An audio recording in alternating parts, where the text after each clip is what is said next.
So here we have the Audi A4 Avant on a 67 plate. I'm going to start off by showing you around the outside of the car, and then we'll hop in and run through some controls on the inside. But from the outside, you can see it's a 5-door car with alloy wheels. Let's start off inside the boot and then work our way around the rest of it from there. So the tailgate on this car will open electronically. You can do that from the bottom of the key or by pressing the button on the tailgate itself.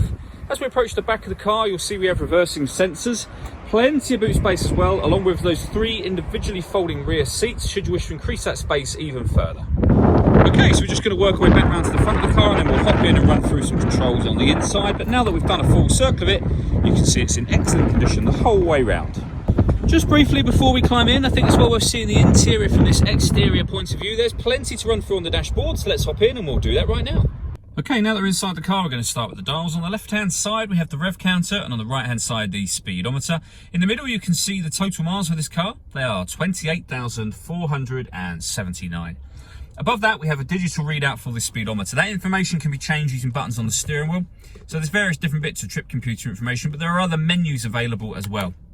So any kind of warnings on the vehicle, your audio menu, any settings, and also satellite navigation at the end there.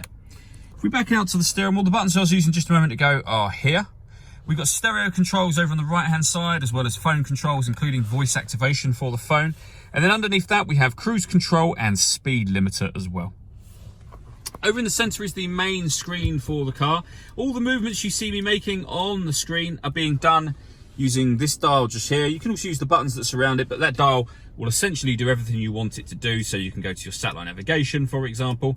There's a video showing the satellite navigation working on our website and also on our YouTube channel as well. Ultimately, you can go all the way around through to settings. You can connect up your Audi or your smartphone, as you can see just there. You've got your telephone, so Bluetooth settings there, and then media. So at the moment nothing is connected, but you can listen to your music via many different ways, including Bluetooth audio if you wish to. And you've got the radio as well, which consists of DAB, FM and AM radio as well. Working our way down, this car's got 3-zone climate control, so you can adjust the passenger temperature, the driver temperature, and then the rear passengers have control of the 3rd zone, so they can control their own temperature as well. You can increase and decrease the fan speed. You can turn the air conditioning to eco or off or back on again. And you can determine where you'd like the air to be distributed for either side of the car as well.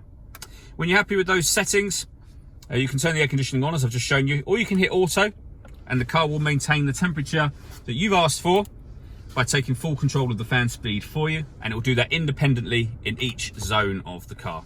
We've also got heated driver and passenger seats, both with 3 different heat settings each. Beneath that, you can change the driving setup of the car, so you can put it in, and you'll see it on here, auto, so it decides for itself, comfort, dynamic, or individual, which lets you tailor make it whichever way you want. Auto is generally the one that you'll be on most of the time.